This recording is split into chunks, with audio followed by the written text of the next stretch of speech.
Assalamualaikum warahmatullahi wabarakatuh. Innal hamdalillah nahmaduhu wa nasta'inuhu wa nastaghfiruh wa na'udzu bihi min shururi anfusina wa min sayyiati a'malina. May yahdihillahu fala mudilla lahu wa may yudlil fala hadiya lahu. Asyhadu an la ilaha illallah wahdahu la syarika lahu wa asyhadu anna Muhammadan 'abduhu wa rasuluh. Sallallahu alaihi wa ala alihi wa ashabihi wa man tabi'ahum bi ihsanin ila yaumiddin.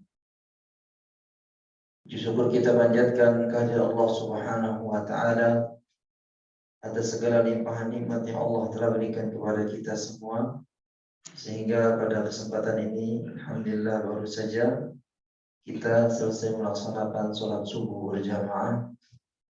Kemudian kita lanjutkan dengan mudzakarah, terduduk dalam majelis ilmu.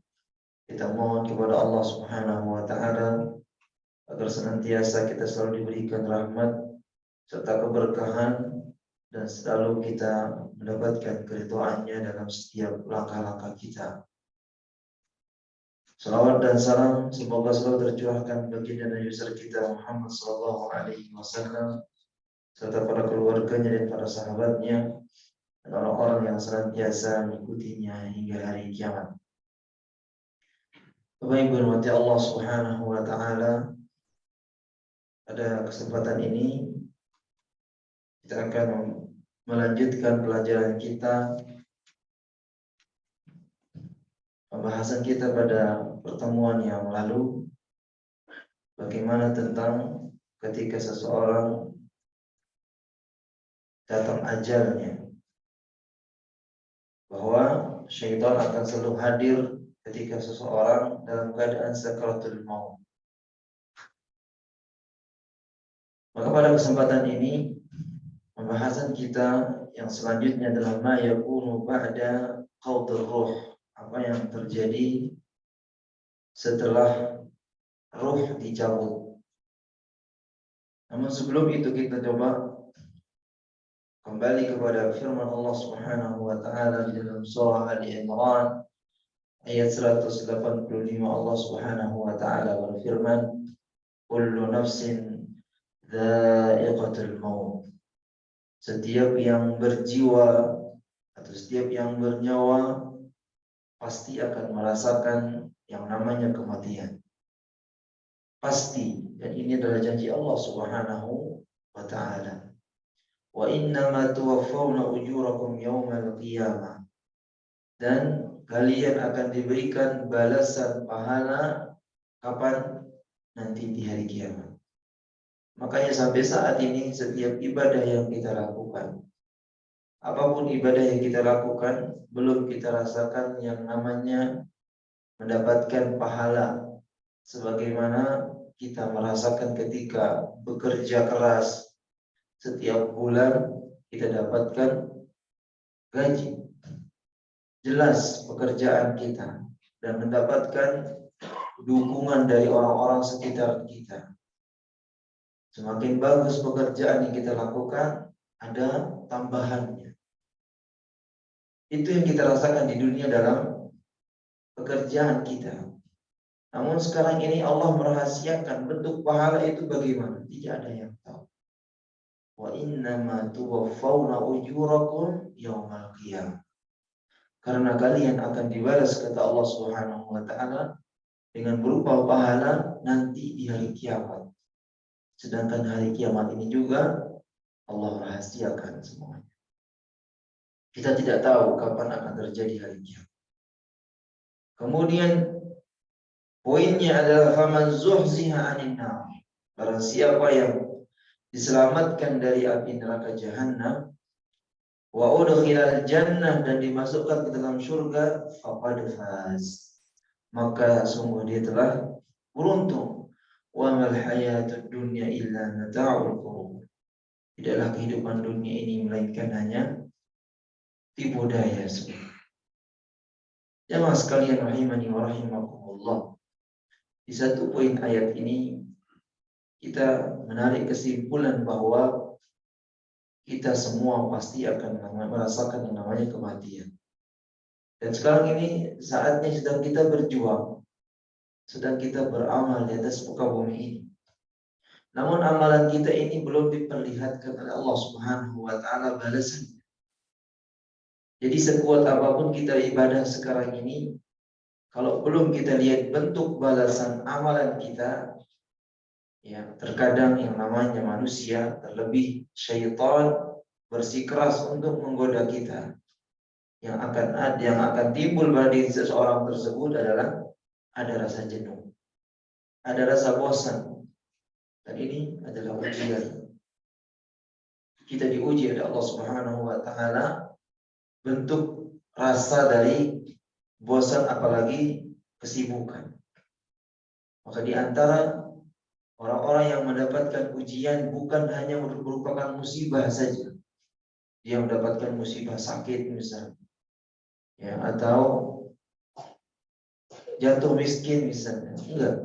Di antara salah satu ujian atau musibah adalah orang yang disibukkan dengan perkara dunia. Sibuk dengan dunianya. Sehingga apa? Ketika dia sibuk dengan dunia, dia berusaha mencari dunia terus tanpa henti-henti. Namun yang dia lakukan adalah lupa dengan ketaatan kepada Allah Subhanahu wa taala. Ketika dia mencari pekerjaan kurang, ya gajinya di satu tempat, mencari lagi ke tempat yang lain. Terus dia berusaha bagaimana dia bisa supaya mendapatkan yang terbaik. Namun dalam urusan ibadah, Masya Allah, dalam urusan ibadah ini hanya sekedarnya saja. Yang penting lewat. Ketika azan subuh datang, buru-buru datang ke masjid, selesai sholat langsung cabut. Mau kemana? Berangkat kerja. Ya. Orang Sabtu Ahad libur, dia masih juga mencari pekerjaan. Nah, ini dia orang yang sudah diberikan kesibukan dengan dunia sehingga untuk ibadah kepada Allah Subhanahu wa taala apa adanya, sebatas lewat saja. Dan ini kita mohon kepada Allah Subhanahu wa taala, jangan sampai ini terjadi pada diri kita kemudian sampai akhir hayat kita. Walhamdulillah. Sampai menjelang kematian pun kita masih sibuk dengan urusan dunia. Karena belum puasnya mereka dengan dunia. Maka daripada itu jamaah sekalian rahimani wa rahimakumullah, amal saleh yang kita lakukan di atas muka bumi ini betul-betul akan dibalas oleh Allah Subhanahu wa taala nanti di hari kiamat. Walaupun sampai saat ini kita belum lihat bentuk bagaimana balasan Allah Subhanahu wa taala berupa pahala. Tapi yang harus kita ketahui, yang harus kita syukuri bahwa sampai saat ini kita masih diberikan kesempatan nikmat sehat, nikmat kesempatan waktu luang. Ini harus kita syukuri. Karena di luar sana banyak orang yang ingin berjalan tenang, ya. Mereka berada di dalam jeruji besi yang sangat terkekang. Mereka memikirkan keluarganya, nasib keluarganya dan lain sebagainya. Kita masih dalam keadaan bebas. Ada orang yang berada di rumah sakit berbaring, ya. Kepingin mereka bisa duduk dalam masjid lagi, sedangkan kita masih diberikan kesempatan Allah Subhanahu wa taala.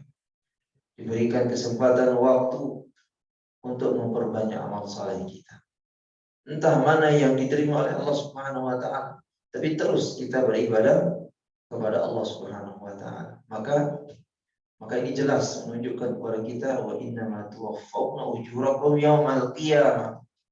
Kita akan dibalas oleh Allah Subhanahu wa taala nanti di hari kiamat. Bukan di awal bulan, di pertengahan bulan atau akhir tahun.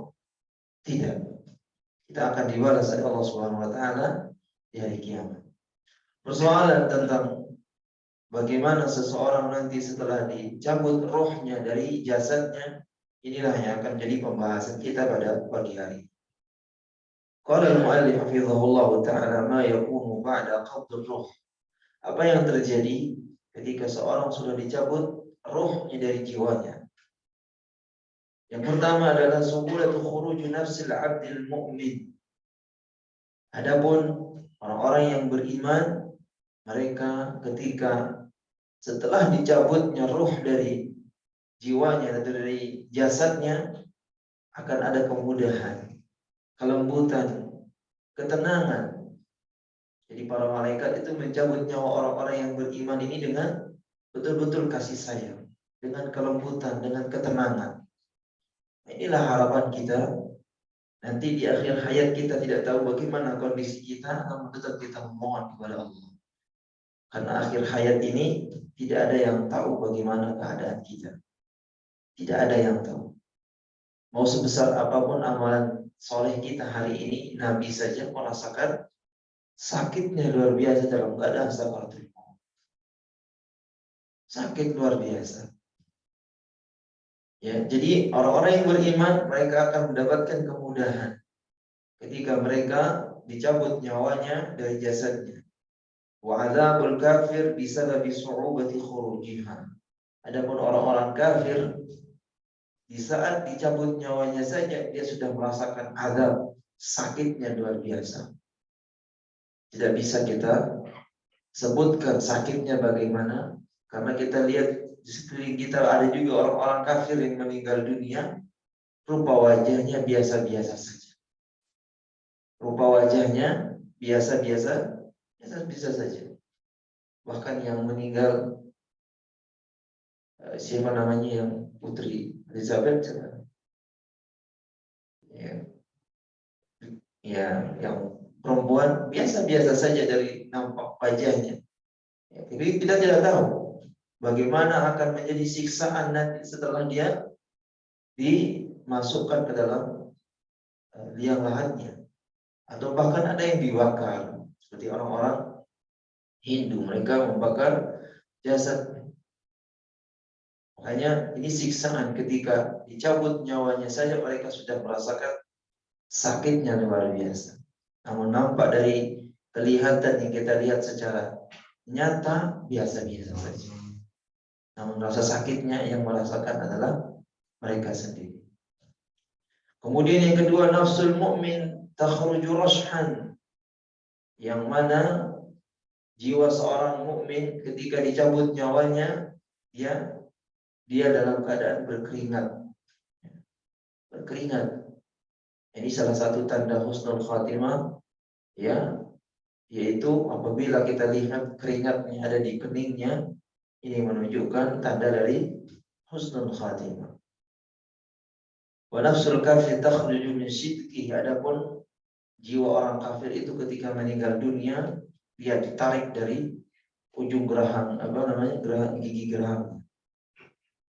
Nggak tahu bagaimana caranya, yang penting dia dicabut dengan begitu keras, ya, dan yang merasakan mereka sendiri. Kemudian khuruju nafsul abdul mu'min ka'atyabu nafhati bis wujidan. Dan jiwa seorang hamba yang beriman itu, ya, wanginya seperti wangi misik. Masya Allah. Ya, ini yang disampaikan oleh Nabi SAW. Ya, sesungguhnya jiwa seorang hamba yang beriman ketika dicabut nyawanya, aroma badannya wangi seperti, ya, aroma misik. Maka ketika jasadnya atau ruhnya dibawa ke langit, para malaikat mengatakan, ya, jasad ruh siapakah ini? Begitu harum ruhnya, ya, para malaikat memuji akan harumnya ruh orang-orang yang beriman. Wa khuruju nafsul kafir ka'antani rih jifatin mujidan. Adapun jiwa orang kafir ketika dikeluarkan dari jasadnya, ya, baunya seperti bau busuk, bangkai. Nah, itu yang ditemukan. Kembali lagi persoalan ini. Orang-orang di sekeliling kita, yang orang-orang di sekelilingnya akan melihat seperti biasa saja. Ya. Namun ini akan menjadi siksaan ketika dia sudah dimasukkan ke dalam kuburnya. Kemudian al-mu'min takhruju nafsahu wa huwa yahmadullah ta'ala. Adapun orang-orang yang beriman, ketika dicabut nyawanya, keluar roh dari jasadnya, dia memuji Allah Subhanahu wa ta'ala. Sebagaimana diriwayatkan dari sahabat Ibnu Abbas radhiyallahu anhuma, anna Rasulullah sallallahu alaihi wasallam qala, innal mu'mina bikulli khairin ala kulli hal. Sesungguhnya orang-orang yang beriman itu selalu dalam keadaan yang baik. Orang yang beriman selalu keadaannya baik semua. Dalam riwayat yang lain disebutkan, ajaban li amril mu'min inna amrahu kullahu khair. Ya, sungguh unik perkara orang-orang yang beriman, seluruh urusannya, perkaranya semuanya baik. Jika mereka mendapatkan kebahagiaan, kenikmatan, ya, mereka bersyukur kepada Allah Subhanahu wa taala, maka itu baik baginya. Dan apabila mereka ditimpa musibah, penyakit, kemudian mereka bersabar, maka itu baik baginya. Jadi setiap perkara orang-orang yang beriman itu semuanya baik dalam setiap keadaan, dalam setiap waktu dan keadaan. Itu perkara orang yang beriman baik semua. Kita sedang duduk santai depan rumah sambil zikir, ya, atau mengucapkan istighfar saja, itu baik. Lisan kita berzikir kepada Allah Subhanahu wa taala. Walaupun badan kita tidak bergerak, baik baginya. Dari lisan yang dia ucapkan kata-kata istighfar, ya, apabila dia tulus niatnya karena Allah, mohon ampun kepadanya supaya diampuni dosa-dosanya, akan diampuni oleh Allah Subhanahu wa taala selama dia meninggalkan dosa-dosa besar. Kemudian dia melangkah kakinya dari rumah menuju masjid, langkahnya pun dihitung oleh Allah Subhanahu wa taala. Akan diangkat derajatnya, dihapus dosa-dosanya dari setiap langkah. Apalagi banyak sekali perkara orang-orang yang beriman yang apabila mereka niatkan perkara tersebut karena Allah, maka mereka akan mendapatkan balasan. Kembali lagi, saya sampaikan, balasan ini kita akan temukan nanti di akhirat, di hari kiamat, setelah hari kiamat. Tapi kita akan merasakan dengan hati kita, dengan rasa kenyamanan dan ketenangan setiap kita melakukan kebaikan. Jadi tanda orang yang melakukan kebaikan terus itu hatinya akan merasa tenang, nyaman.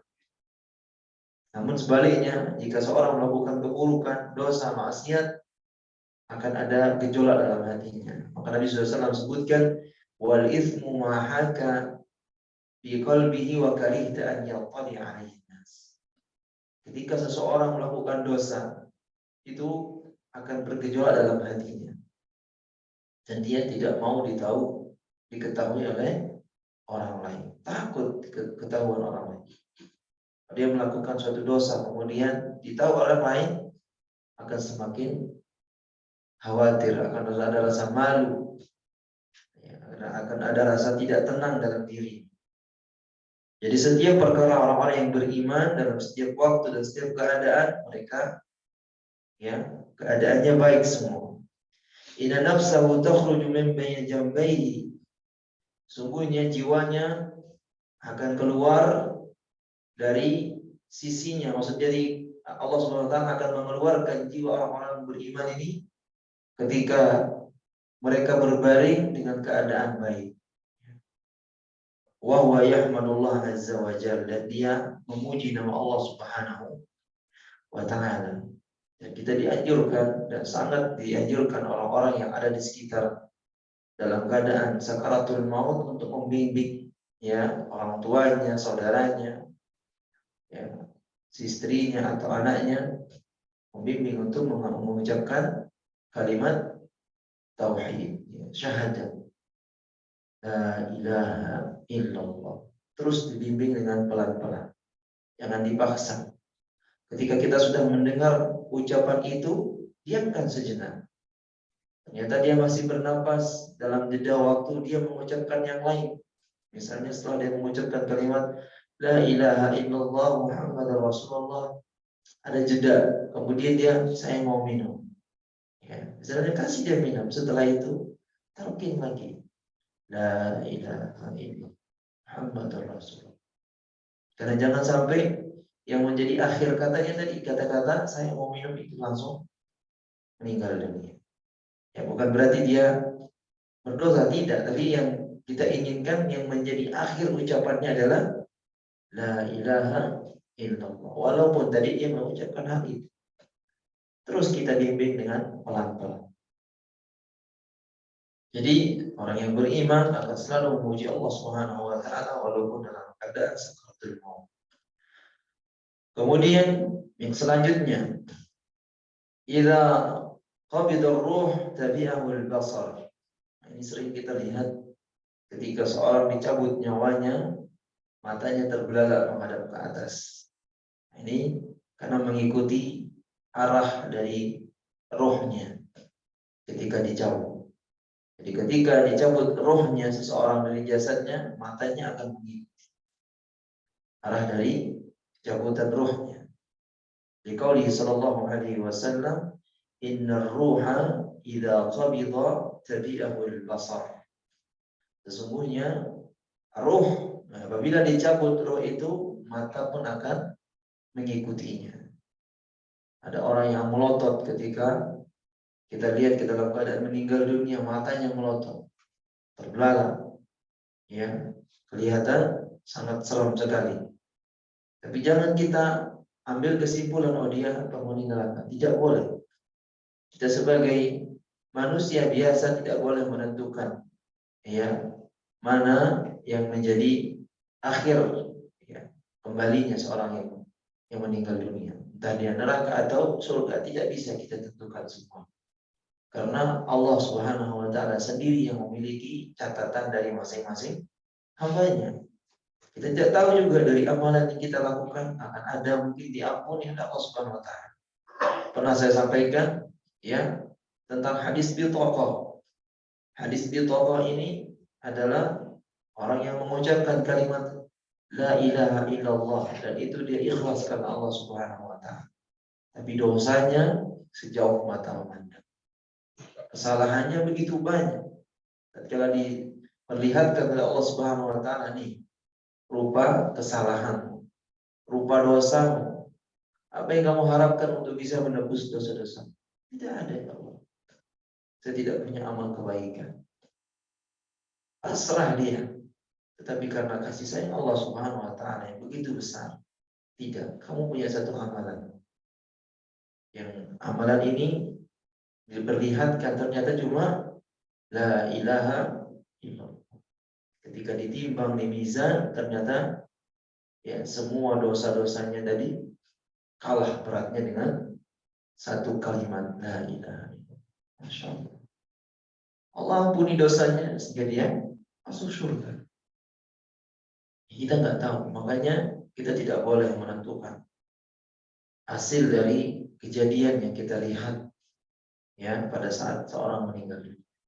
Kita hanya bisa memohon, ya, supaya dia diberikan kasih sayang oleh Allah Subhanahu wa taala, sehingga dengan kasih sayangnya ini Allah ridha dengan segala amalannya dan dimasukkan dalam surga. Ini dia poinnya, bagaimana seorang mengikuti, matanya mengikuti ketika dicabut roh.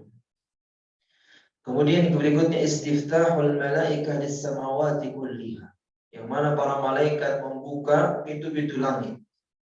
Bagi siapa? Bagi orang-orang yang beriman. Ya, wahidatun talal ukhra bi ruhil mu'min. Satu sama lain para malaikat, ya, saling berebutan, merebut ruhnya orang-orang yang beriman. Karena tadi saya sampaikan bahwa ruhnya orang-orang yang beriman itu aromanya, ya, seperti aroma misik, harum sekali. Siapa punya ruh yang begitu harum? Masya Allah. Ya, malaikat pun saling berebutan, saling, ya, berusaha untuk bisa meraih ruh orang-orang yang beriman. Fataftahu lahu jami'uha, bahkan pintu langit dibuka semuanya. Ini bagi orang-orang yang beriman. Adapun orang kafir, la tuftahu abwabus sama' lil kafir.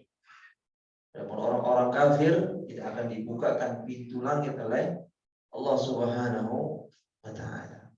Ini dua perbedaan yang harus kita renungi ya, karena dalam kehidupan kita perbedaan ini akan selalu ada. Pasti ada orang yang beriman, ada juga orang kafir.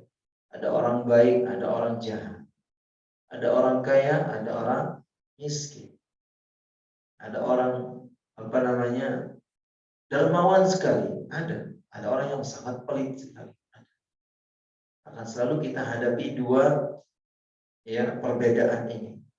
Maka kita sebagai hamba yang beriman akan selalu berusaha bagaimana menjadi orang baik. Kemudian ya Allah Ta'ala an tu'alu ruhul mu'min ila al-ardi ba'da an yuktaba kitabahu fi illiyin. Allah Subhanahu wa taala memerintahkan dikembalikan ruhnya orang-orang beriman ke muka bumi. Jadi setelah dibawa naik rohnya, ini pembahasan kita sudah dari awal. Setelah dibawa rohnya orang-orang beriman ke langit, ya, kemudian dicatat amalannya di dalam kitabnya, dalam kitab Illiyin, ya. Karena orang-orang beriman ditulis amalannya dalam Illiyin, catatan yang tinggi. Kemudian setelah itu diperintahkan turunkan rohnya. Setelah masuk jasadnya ke dalam kubur, ke dalam liang lahat, baru akan dikembalikan rohnya. Dan rohnya ini bukan ya kembali seperti semula. Bagaimana keadaan kita di muka bumi. Masya Allah ya. Ini kembalikan sebagaimana keadaan kita di atas muka bumi. Adapun orang kafir, tatrahu ruhul kafir minas sama'i tarha hatta taqa'a fi jasadihi ba'da an yuktaba kitabahu fi sijjin. Adapun orang-orang kafir, ya catatan amalnya ditulis di sijjin. Dia akan dilempar, ya rohnya akan dilempar, ya sampai masuk ke dalam jasadnya. Jadi perbedaannya jelas, ya. Kita kalau dikasih pulpen dengan cara dilempar, wah ini kayak nggak sopan gitu lah. Tapi kalau kita dikasih dengan lemah lembut, ini pak pulpennya, kita merasa dihargai, masya Allah. Orang ini adabnya bagus sekali. Kita bisa menilai bagaimana sikap seseorang. Tapi kalau orang melemparkan benda yang kecil pun, kita pasti merasa tersinggung. Nah, ini akan begitu juga nanti, ya. Sikap para malaikat kepada orang-orang beriman akan mengembalikan ruhnya orang beriman ini dengan penuh kasih sayang. Kembalikan sampai datang ke jasadnya, masuk. Ada orang kafir dilempar, ya, terserah mau nyangkut di mana dulu gitu kan, sampai kembali kepada jasad. Kemudian yang selanjutnya istinasul mayyit bi julusis salihin inda qabrihi hina dufi. Qadra ma tunhar juzuri wa yuksamu lahmuha. Jadi ketika kita duduk di perkuburan, ya, ketika kita duduk di perkuburan mengantarkan orang-orang yang meninggal dunia, jenazah yang meninggal dunia, itu diperintahkan kita mengambil jarak, jangan terlalu dekat dengan lubang kuburnya. Ya, jaraknya itu sebatas kalau kita lihat seorang yang menjagal hewan kurban, misalnya dia menjagal onta atau sapi, itu kan jarak kita bagaimana, Pak? Ya, agak lumayan berjarak, ya. Dari sapi yang sedang dipotong, yang kita lagi melihat, kita sering saksikan ketika hari raya Idul Adha, setelah perayaan setelah hari raya Idul Adha, kita melihat ada kurban. Nah, ada yang melihat di sisi-sisi itu jaraknya seperti itu. Ya, jangan terlalu dekat banget, ya, tapi dijaraki. Bahkan kata Rasulullah SAW, juzuru wa yuksimulahu, bahkan sampai di mana batas pembagian dagingnya. Sampai pembagian dagingnya pun dibatasi. Ya, ada orang yang dekat-dekat, udah minggir dulu, kita lagi cincang ini. Ya. Seperti itu batasan duduknya orang-orang saleh ketika mereka dalam mengantar jenazah untuk dikuburkan. Sebagaimana hadis dari Amr bin As radhiyallahu anhu, annahu qala, ia berkata, "Idza dafantumuni fashannu turab shanna." Jadi shanna di sini artinya adalah shanna turab, yaitu meleburkan tanah. Jadi setelah dikuburkan Nabi SAW, Nabi SAW memerintahkan kepada umatnya, jika nanti aku dikuburkan, ya, fashannu turab, leburkan tanah, ya, kemudian lempar ke bagian yang lahat tadi. Nah, ini sunnah Nabi SAW. Salah satu di antara sunnah Nabi SAW yang diberitakan kepada umatnya, ya, ketika kita mengantar jenazah ke kuburan, ambil tanah yang bekas galiannya itu, kita leburkan, kemudian kita lempar ke bagian yang lahat. Ini salah satu sunnah yang mungkin orang tidak tahu. Datang hanya ke kuburan, bengong, melihat, ya, keluarga yang ditinggal menangis, ada yang sekedar datang ngobrol, ya, ketawa ke TV. Jadi dalam kondisi musibah seperti ini, kita mestinya harus penuh perhatian dengan memberikan doa kepada jenazah. Tsumma aqimu haula qabri, kemudian berdirilah kalian di sekitaran kuburanku, qadra ma tunhar juzur wa yuqsamu lahmuha. Ya, jarak kalian berdiri dari kuburanku itu, ya, jarak disembelihnya binatang atau pembagian dagingnya. Kita sudah pasti bisa membayangkan. Contoh ini binatang yang sedang disembelih, berarti sekitaran itulah kita boleh berdiri. Jangan langsung di posisi lubang yang lahat itu di pinggir banget. Ya, enggak. Jadi kita diperintahkan untuk berdiri. Apa yang kita berdiri di situ? Kita berikan nasihat, ya, kepada para keluarga, atau memberikan doa kepada si jenazah, minta mohonkan ampun kepada si mayit.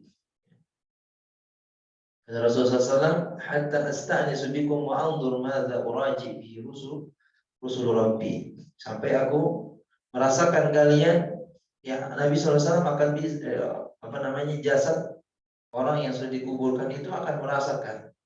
Makanya dalam sebuah riwayat disebutkan, ya, ketika kita pulang dari pemakaman, sendal kita pun didengar oleh mereka yang sudah meninggal dunia. Terdengar suara sendal kita ketika pulang. Ini riwayat yang disampaikan, mungkin nanti belum sampai kita ke sana. Ya. Jadi sampai aku mengetahui, kata Nabi SAW, ya, kembali kepada utusan apa yang akan dibawa oleh utusan Rabb. Jadi ketika seorang mukmin atau seorang jasad yang dimasukkan ke dalam liang lahat, dimasukkan ke dalam kubur, akan datang utusan kepadanya. Ya. Kalau dia orang saleh, maka amal saleh ini akan berubah wujud seperti manusia, dan itu yang akan menemaninya dalam. Kalau dia orang jahat, orang kafir, ya, akan berubah pekerjaannya dulu di dunia ini, dia akan kasar di dalamnya dan akan menemaninya sampai hari kiamat. Walhamdulillah, kita tidak bisa membayangkan, ya, keadaan yang seperti ini. Di dunia saja kita punya teman isengnya minta ampun, kita ingin menjauh dari, ya, isengnya ini, ya, sedikit-dikit dia datang mencela, apalah, mencaci, udah nggak nyaman, ya. Apalagi punya tetangga rewelnya minta ampun, udah nggak nyaman rasanya hidup di dunia. Lalu bagaimana hidup dalam barzah, dalam kubur, berdua, ya, berdua dengan amalnya, ya, tapi amalnya ini berubah wujud seperti manusia. Siapa kamu? Ditanya, aku adalah amal kebaikan. Ya.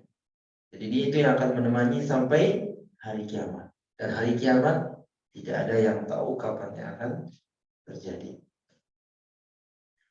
Kemudian yang selanjutnya, Doktatul Qabr. wala najata li ahadin minna hatta as-sibyan. Menghimpitnya kuburan. Ya, berarti kubur itu bisa menghimpit, Pak. Bisa mengecil, bisa menyempit ya keadaannya. Wala najata li ahadin minha, tidak ada satupun orang yang bisa selamat dari.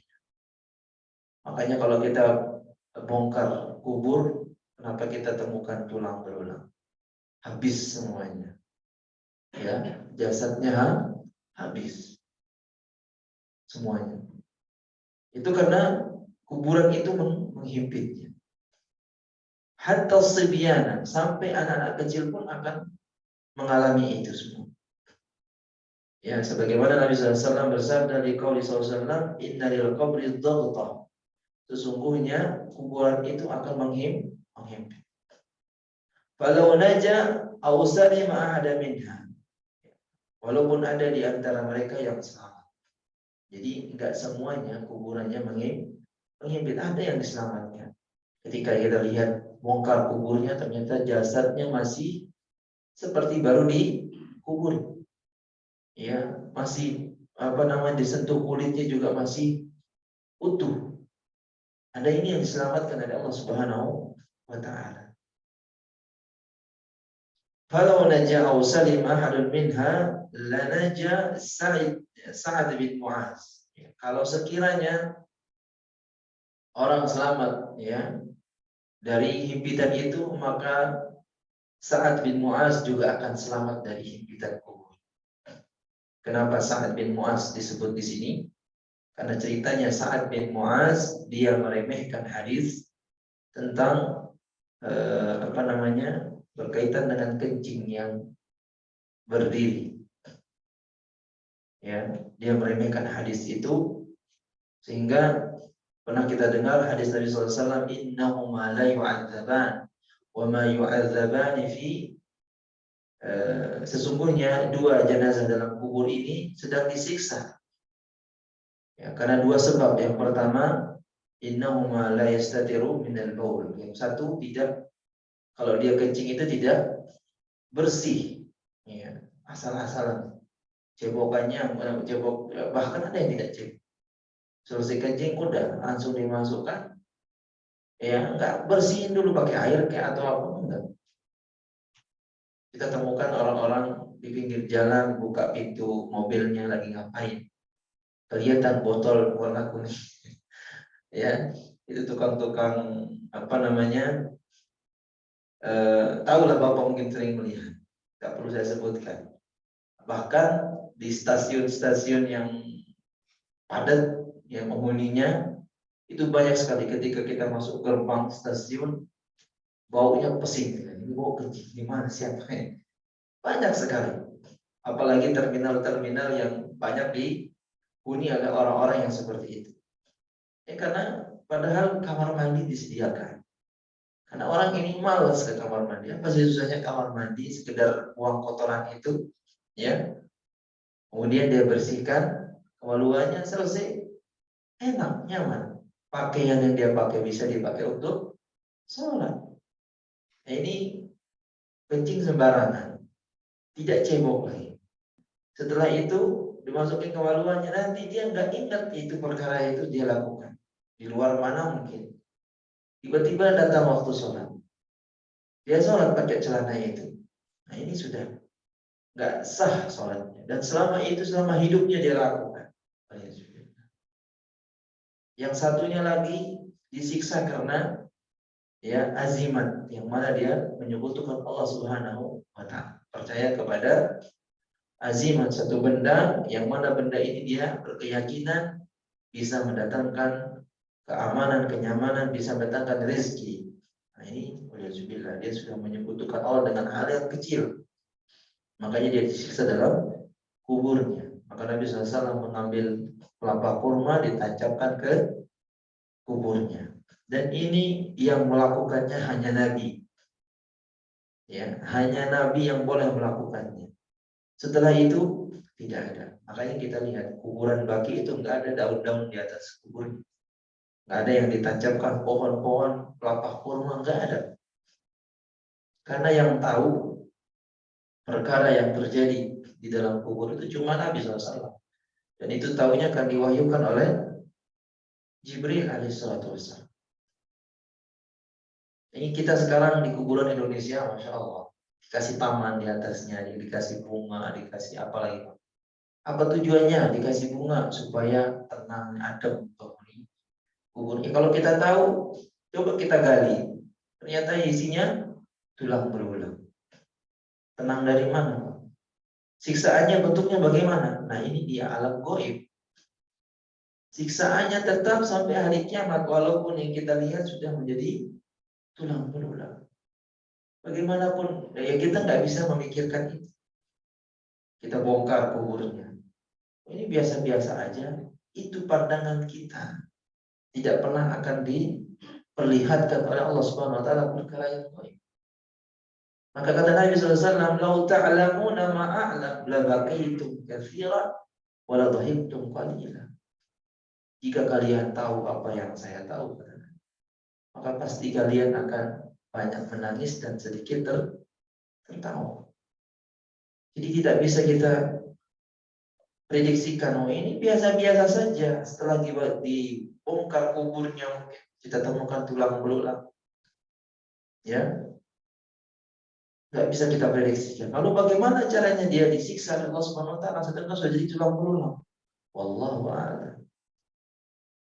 Mau dipindahkan ini, sekarang kita pindahkan kuburan ini, ya yang tulang-tulang tadi disatukan di kuburan yang lain bisa. Kuburannya dia diganti lagi posisinya dengan orang baru. Tetap, ya, kalau orang baru ini menghuni kubur yang tadi, tetap karena amal solehnya. Misalnya tadi penghuni kubur yang pertama, siksaan yang dia dapatkan di kuburan itu. Ya sudah lama dibongkar kuburnya, ternyata dilihat tulang belulang semua, sudah hancur, lebur semuanya. Dipindahkan misalnya kuburan tulang-tulangnya ini ke kuburan yang lain. Masuk jenazah yang baru. Ternyata jenazah yang baru orang saleh, akan berubah suasana kuburan itu menjadi taman-taman surga. Nah ini dia.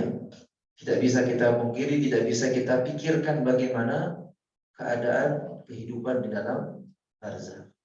Hanya Allah Subhanahu wa Ta'ala. Maka kita tidak diperintahkan untuk beriman kepada yang gaib. Alladzina yu'minuna bil gaib. Itu orang-orang yang beriman kepada perkara yang gaib. Maka sulit kita meyakini hal tersebut kalau kita betul-betul tidak tanamkan keimanan dan keyakinan kita kepada Allah Subhanahu wa Ta'ala. Gak perlu sudah kita pikirkan sampai gimana ya cara orang disiksa. Gak perlu kita pikirkan hal itu. Terus kita perbaiki amal kita. Karena kita bagaimana nanti keadaan kita nggak ada yang tahu. Ya, nggak bisa kita minta tolong lagi kalau sudah meninggal dunia. Nggak bisa. Idza mata ibnu Adam inqata amalu illa min salas. Kalau sudah anak Adam meninggal dunia, terputus amalnya. Nggak bisa kita minta, saya titip ya nak, nanti kalau saya meninggal dunia terus kamu bawa nama saya dalam sholat. Ya, nggak bisa kita titip. Udah terputus. Ya, udah terputus. Amalan kita yang dari kita lahir sampai akhir hayat kita meninggal dunia, itu yang akan menjadi penilaian. Sisanya apa yang kita tinggalkan? Berupa apa? Sering bersedekah, sering mengajarkan kebaikan kepada orang lain, kemudian orang lain pun mengamalkan kebaikan itu. Nah, ini akan menjadi amal jariah kita. Sedekah yang kita berikan kepada masjid, misalnya masjid ini terus dipakai, di dalamnya dipakai untuk kajian, di dalamnya dipakai untuk belajar, ibadah rutin terus dilaksanakan, akan mengalir pahalanya kepada si mayit terus sampai hari kiamat. Ada satu mushaf yang kita sumbangkan dalam masjid misalnya, satu mushaf ini dipakai oleh ribuan jamaah, dibaca oleh mereka, mengalir pahalanya. Ada satu sumur yang kita gali untuk satu desa. Jadi desa ini menikmati air dari sumur tersebut. Mereka bisa minum, bisa mandi, bisa beraktivitas dengan nyaman dengan galian sumur yang telah kita sumbangkan ke satu desa ini, pahala akan mengalir terus. Apalagi Pak, banyak sekali yang bisa kita lakukan dari kebaikan. Makanya inqata amalu illa min salas, terputus amalnya kecuali 3. Sedekah jariyah, yaitu sedekah yang kita berikan, atau ilmu yang tafa'u bihi, atau ilmu yang kita ajarkan, awal dan salih yad'u, atau anak yang kita tinggalkan senantiasa selalu mendoakan orang tua. Ini anak yang soleh tentunya, dan anak yang soleh ini hasil didikan orang tuanya, dan anaknya selalu mengingat orang tuanya. Jadi dia bukannya bersedih meninggal bapaknya, tapi orang tuanya, tapi dengan usaha kerasnya selalu dia ajarkan kebaikan, justru dia serahkan semuanya kepada Allah Subhanahu wa taala.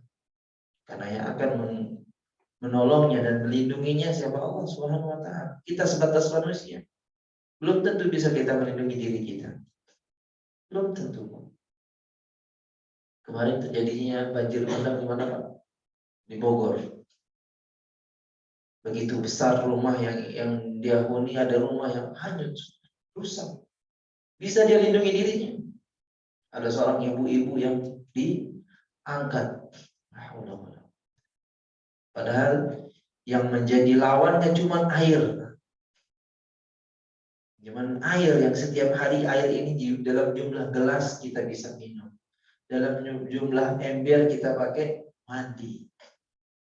Ya. Tapi gimana kalau air ini dengan jumlah yang sangat besar? Menimpa kita pun hanyut dengan air. Ya. Makanya air itu adalah salah satu tentaranya Allah Subhanahu wa taala. Belum lagi tentaranya Allah Subhanahu wa taala yang berupa api, angin, apalagi Pak, gempa, gempa bumi, gunung meletus, ya, tsunami. Ini belum didatangin semua. Kita kalau datangin satu hujan, deras hujannya, air yang mengalir. Air yang mengalir ini ketika menghantam rumah-rumah yang enggak kuat, roboh semua. Padahal baru air. Ya. Ini dia kekuatan makhluknya Allah Subhanahu wa taala. Makanya kita tidak bisa meremehkan. Ya, perkara yang kecil pun tidak bisa kita remehkan dalam hidup kita. Sekarang satu gelas ini kita pegang sampai lama, yang ada apa? Pegel tangan kita. Walaupun gelasnya kecil, bisa ringan kita angkat. Tapi kalau sudah lama kita pegang, yang terjadi tangan kita pegel. Ya. Kenapa? Jangan terlalu cinta dunia. Ya. Sekecil apapun yang kita miliki, harus kita tetap bersyukur. Dan sebanyak apapun yang kita miliki dari dunia, tetap bersyukur dan jangan lupa berbagi. Karena di sekeliling kita masih banyak orang yang membutuhkan pertolongan kita. Dalam riwayat yang lain disebutkan, wa an Abi Ayyub radhiyallahu anhu anna sibyan dufina, bahwa ada anak kecil yang dikuburkan. Faqala Rasulullah SAW, maka Nabi SAW bersabda, "Lau afalat ahada min dhammatil qabr, la afalat hadzal sabi." Jika sekiranya kuburan itu, jika sekiranya seseorang selamat dari himpitan kubur, ya, maka si anak ini pasti juga akan selamat. Ya. Jadi jika salah seorang bisa diselamatkan dari himpitan kubur, maka si bayi ini juga pasti akan selamat. Ini menunjukkan perkataan Nabi SAW secara umum. Ya, semua kita, kuburan kita akan dihimpit oleh tanah. Ya, kecuali hanya beberapa orang yang diselamatkan. Nah, ini bagi renungan bagi kita semua, para jamaah. Ini menunjukkan jangan kita sombong. Sekarang badan kita mungkin kekar kuat. Sering olahraga, sering angkat barbel. Apapun yang bisa kita lakukan di muka bumi ini, nampak badan kita perfect, ya, ganteng dan cantiknya luar biasa. Indahnya badan kita semuanya. Tapi apa? Setelah meninggal dunia tidak bisa. Kita minta tolong, teriak minta tolong pun gak bisa. Ini dia kelemahan kita sebagai hamba Allah Subhanahu wa taala. Tentunya yang akan menyelamatkan kita semua dari keadaan ini adalah Allah Subhanahu wa taala. Kemudian dari riwayat Abdullah bin Umar, an Abdullah bin Umar radhiyallahu anhuma anna Rasulullah sallallahu alaihi wasallam zakara fattanil qabr. Bahwasanya Rasulullah alaihi wasallam mengingatkan dua anak muda yang dikuburkan. Faqala Umar, maka Umar pun bertanya, "Aturaddu alaina uquluna ya Rasulullah?" Wahai Rasulullah, ketika nanti roh kita dikembalikan dalam jasad kita di dalam kubur, apakah akal kita juga akan dikembalikan seperti semula? Pertanyaannya dalam sekali. Faqala Rasulullah SAW, "Na'am kahai'atikal yaum." Kata Nabi SAW, iya, sebagaimana keadaan kalian sekarang ini. Jadi kehidupan dalam barzakh itu seperti kehidupan di dunia. Ya, tapi jangan contohkan kehidupan dalam barzakh itu punya rumah juga, punya mobil juga. Enggak, beda. Ya, beda lagi. Beda lagi kehidupan di dalam barzakh. Cuma kondisi kita akan kembali seperti kita hidup di atas muka bumi. Bayangkan ya Pak, kita di atas bumi berbeda kehidupan orang-orang yang di bawah bumi dalam tanah. Berbeda. Ya, padahal pemisahnya cuma berapa meter Pak? Jarak tanamnya orang ini meninggal berapa meter Pak? Paling dalam 2 meter ya? Dikit sekali. Ya. 2 meter itu gimana jaraknya Pak? Dari segini ada dalamnya, meja semejanya. Kurang lebih ya. Dalamnya segini. Masya Allah. Sangat tipis sekali jaraknya. Ya. Bahkan di Saudi sana saya lihat cara mereka menguburkan jenazah itu nggak terlalu dalam. Ya, nggak terlalu dalam. Entah kenapa alasannya, mungkin karena tanahnya terlalu keras atau nggak ngerti. Ketika saya melihat ada juga yang terlampau dalam banget ada. Tergantung kondisi tanah mungkin ya, nggak ngerti. Jadi itu berbeda keadaan kehidupan kita di atas bumi sama orang yang berada dalam barzakh. Berbeda. Jangan kita samakan. Tapi kondisi badannya, ya kata Nabi SAW, kahai'atikal yaum, keadaannya sebagaimana kita sekarang di bumi. Namun jangan kita bayangkan, ya. Jangan kita bayangkan. Yang harus kita lakukan apa? Terus beramal, ya, memperbanyak amal soleh kita sehingga kita mendapatkan keselamatan di dalam kubur. Kemudian selanjutnya, sama'il mayyit qar'un ni'al ashabu idzan sarafu an. Ya, si mayit akan mendengar suara telapak kaki sendal yang mengantarkan jenazah.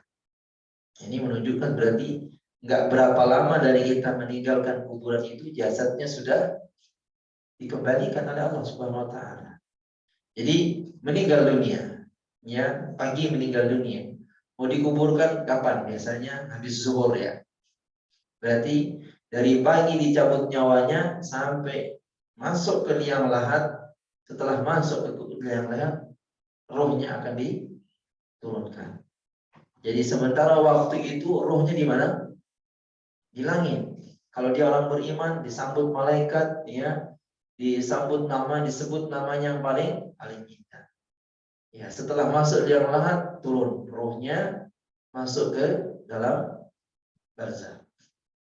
Masya Allah. Orang kafir dicabut nyawanya dengan sekeras mungkin, dibawa rohnya, ya, langit ditutup, menggelantung di atas langit, ya, nggak diterima oleh langit karena pintu langit ditutup. Akhirnya apa?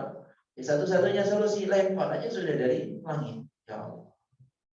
Dilempar jasadnya. Sampai kapan? Sampai dia masuk ke liang lahat juga. Atau sampai dia dibakar. Misalnya kalau memang dia orang Hindu, dibakar. Sampai setelah dia sudah masuk ke api itu, harus dimasukkan ke jasadnya. Biar dia merasakan.